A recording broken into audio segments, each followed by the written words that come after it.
الصلاۃ والسلام علیک یا رسول اللہ وعلی آلک واصحابک یا حبیب اللہ۔ یا ربی صلی وسلم دائما ابدا علی حبیبک خیر الخلق کلہم محمد سید الکونین وثقلین والفریقین من عرب ومن عجم ثم الرضا عن ابی بکر وعن عمر وعن علی وعن عثمان ذی الکرم۔ یا رسول اللہ انظر حالنا، یا حبیب اللہ اسمع قالنا، اننی فی بحر ہم مغرق خذ یدی ساحل لنا اشکالنا، امداد کن از رنج و غم آزاد کن، در دین و دنیا شاد کن یا غوث الاعظم دستگیر۔ معزز و محترم حاضرین و سامعین، حضور سیدنا غوث الاعظم محبوب سبحانی قطب ربانی شہباز لامکانی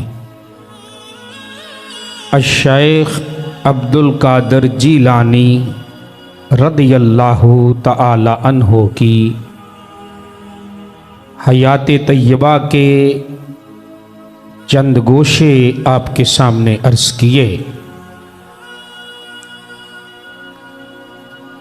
ایک بار پھر یہ بات عرض کرتا چلوں کہ اللہ کا ولی اللہ کا بندہ ہوتا ہے، اللہ کا ولی اللہ کا بندہ ہوتا ہے، اس کے پاس جو بھی کمالات ہوتے ہیں یہ میرے اللہ کی عطا ہوتی ہے۔ اور پچھلے جمعۃ المبارک کو ہم نے سورہ کہف کی روشنی میں اصحاب کہف کا یعنی بنی اسرائیل کی امت کے ولیوں کا ذکر کیا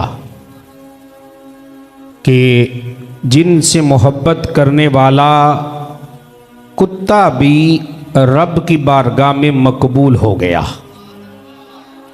اللہ اکبر۔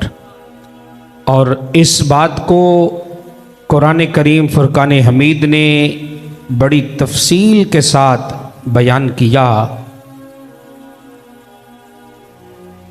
حضور سیدنا غوث پاک رضی اللہ تعالی عنہ کی شخصیت وہ خوبصورت شخصیت ہے کہ جن کی زندگی کا ایک ایک لمحہ علم دین کی ترویج و اشاعت اور علم دین پڑھنے پڑھانے میں گزرا۔ اللہ اکبر۔ اور میرے نبی علیہ السلام کا یہ بھی فرمان ذہن میں رکھیے گا کہ اللہ کے محبوب علیہ السلام فرماتے ہیں کہ رب فرماتا ہے کہ لا یزال عبدی یتقرب الی بالنوافل حتی آتیتہ فکنت سمعہ الذی یسمع بہا وبصرہ الذی یبصر بہا ویدہ الذی یبطش بہا۔ کہ نبی پاک علیہ السلام فرماتے ہیں کہ اللہ فرماتا ہے کہ میرا کوئی بھی بندہ مجھے یاد کر کر کے، میری عبادت کر کر کے میرے اتنا قریب ہو جاتا ہے، پھر اس بندے کی زندگی میں ایک مقام آتا ہے کہ جب ہاتھ بندے کے ہوتے ہیں پر ان ہاتھوں میں طاقت اللہ عطا کرتا ہے، زبان بندے کی ہوتی ہے پر اس زبان میں طاقت ماشاءاللہ اللہ عطا کرتا ہے، آنکھ بندے کی ہوتی ہے پر اس آنکھ میں طاقت اللہ عطا کرتا ہے۔ تو اس کا معنی یہ بنا کہ ولی کے پاس جو کچھ بھی ہوتا ہے یہ میرے اللہ کی عطا ہے۔ کیا ہے جی؟ اللہ کی عطا ہے۔ اب آئیے حضور سیدنا غوث پاک رضی اللہ تعالی عنہ، اگر آپ کو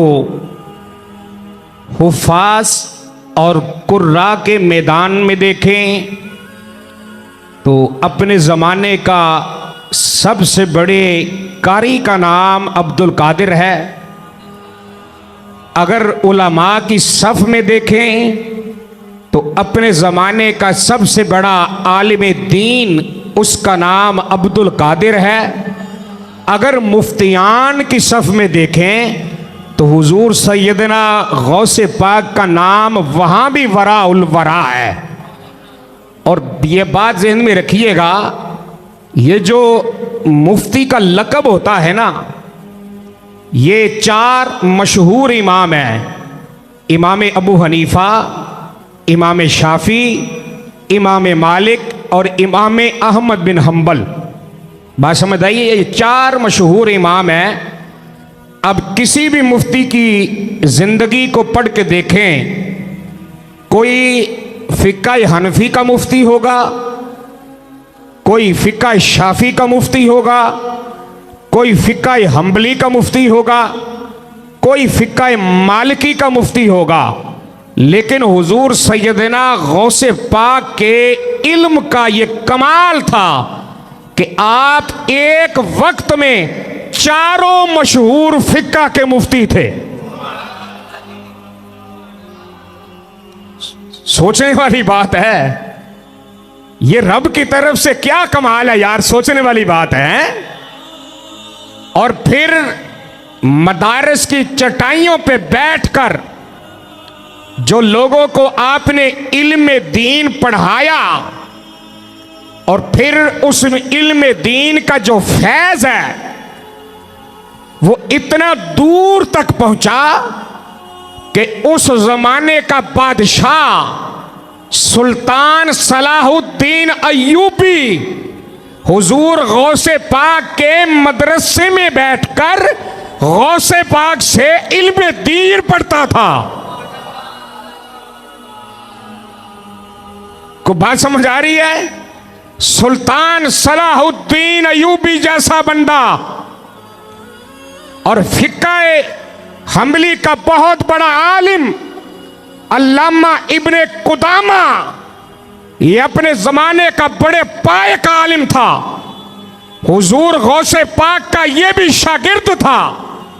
اور جب سلطان صلاح الدین ایوبی کی کفار سے جنگ ہوئی تو یہ ابن قدامہ سلطان صلاح الدین کا پیے تھا، اور اس جنگ میں جتنے فوجی تھے ان میں زیادہ تر فوجی حضور غوث پاک کے شاگرد تھے۔ بات آپ کو سمجھ آ رہی ہے کہ نہیں آ رہی؟ یہ باتیں تو نئی لگ رہی ہیں نا آپ کو، پر یہ تحقیق اور تاریخ کی باتیں ہیں۔ بات سمجھنا جو بتا رہا ہوں، لوگوں نے صرف یہ مشہور کر دیا کہ غوث پاک بہت بڑا پیر ہے، بس آؤ 11ویں کھاؤ اور چلے جاؤ۔ نا، اپنے زمانے کا اتنا بڑا مفسر، اپنے زمانے کا اتنا بڑا محدث، اپنے زمانے کا اتنا بڑا فقیہ کہ جس کی مجلس میں 70 ہزار اپنے زمانے کے علماء قلم اور دوات لے کے بیٹھتے۔ بات میری سمجھ آ رہی ہے؟ ایک بہت بڑا بغداد کا عالم دین گزرا ہے جس کا نام تھا یحییٰ بن نجاح۔ کیا نام تھا؟ یحییٰ بن نجاح۔ یہ حضور غوث پاک کی مجلس میں آتا تو منہ لپیٹ کے آتا۔ کیسے آتا؟ منہ لپیٹ کے۔ یہ بھی بڑی مصیبت ہوتی ہے نا کہ میں بڑا بڑا ہاں تو میں ہوں دے کول کیوں جاواں، کوئی دیکھ نہ لے۔ جب آتا تو منہ لپیٹ کے آتا۔ ایک دن نا یہ گھر سے چلنے لگا تو ہاتھ میں اس نے دھاگا لے لیا، دھاگا، اور پتہ کیا کہتا ہے؟ حضور غوث پاک کی جب مجلس لگتی ہے نا تو بڑے بڑے لوگ آتے ہیں اور اللہ کی بارگاہ میں اپنے گناہوں سے توبہ کرتے ہیں۔ بات سمجھ آئی ہے؟ تو آج میں دھاگا لے کے جاتا ہوں، جو بندہ توبہ کرے گا نا میں ایک ایک گیرا لگاتا جاؤں گا، گنڈ بندہ جاؤں گا کہ ایک بندہ، دو بندہ، تین بندے، چار بندے۔ اب یہ آیا، آپ کی مجلس لگی تھی، ممبر پہ بیٹھے تھے، یہ منہ لپیٹ کے نا، اپنا منہ لپیٹ کے تو پیچھے ہو کے بیٹھ گیا۔ حضور غوث پاک کا خطاب شروع ہوا۔ اب ہزاروں کی تعداد میں اللہ کی مخلوق بیٹھی ہے، اللہ اکبر۔ ادھر سے ایک بندہ کھڑا ہوا، اس نے کہا جی میں اللہ کی بارگاہ میں اپنے گناہوں سے توبہ کرتا ہوں۔ یہ بھی بڑی بات ہوتی ہے، اللہ کسی کو توبہ کی توفیق دے دے۔ یہاں تو ہم گناہ کر کے پھر اکڑ جاتے ہیں، اللہ معاف کرے ہیں۔ یہ شیطانی صفت ہے، یاد رکھنا، یہ رحمانی صفت نہیں ہے۔ رحمانی صفت یہ ہے کہ بندے سے گناہ ہو جائے تو ندامت کے آنسو بہا کر رب کی بارگاہ میں سچے دل سے توبہ کرے، یہ رحمانی صفت ہے۔ اب ایک بندہ اٹھا، اس نے توبہ کی۔ یہ یحییٰ بن نجاح پیچھے بیٹھا تھا منہ لپیٹ کے اپنا، تو اس نے نا وہ جو دھاگا لیا تھا نا ایک گیرا لگا دی۔ پھر ایک بندہ اٹھا، اس نے دوسری لگا دی، پھر تیسرا اٹھا، چوتھا اٹھا، پانچواں اٹھا، یہ گیرا لگاتا جا رہا ہے۔ بات سمجھ آئیے نا؟ جتنے بندے اٹھ رہے توبہ کر رہی ہے، گیرا لگاتے جا رہا ہے۔ اب 70,000 کا مجمع ہے، یہ اینڈ پہ بیٹھا ہے۔ حضور غوث پاک بیٹھے تھے ممبر پہ، اس نے اپنا منہ لپیٹا ہوا ہے۔ آپ ممبر پہ بیٹھ کے ہوئے کہتے ہیں او یحییٰ میں لوگوں کی گرہ کھول رہا ہوں، تو لگاتا جا رہا۔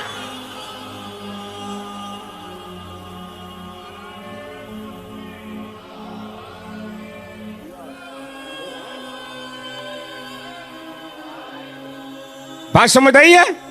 میں لوگوں کی گرہ کھولتا ہوں اور تو لگاتا جا رہا ہے۔ اب جب اتنا جملہ کہا نا تو ہر بندہ پیچھے تکنے لگا کہ یحییٰ بن نجاح تو بہت بڑا بندہ ہے بغداد کا، وہ غوث پاک کی مجلس میں کیسے؟ ہر کوئی پیچھے تکنے لگا، نظر نہ آیا۔ جب غوث پاک کی ایک نگاہ پڑی، اپنا رومال اٹھا کر ایک طرف کر کے کہتا ہے اے عبد القادر، زمانہ تجھے سچ اولیاء کا۔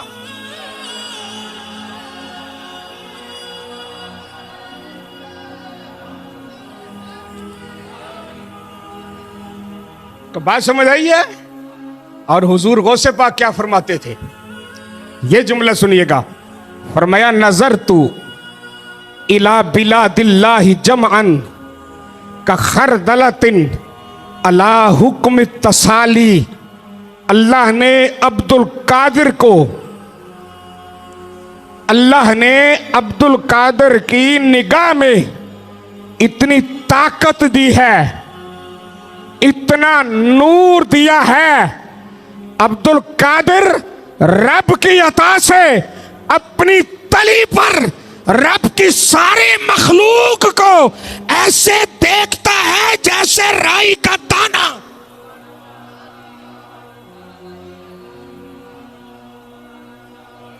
بات سمجھ آئی ہے؟ پھر حدیث میں راؤنا، آنکھ بندے کی ہوتی ہے طاقت، بس یہ بات ہوتی ہے۔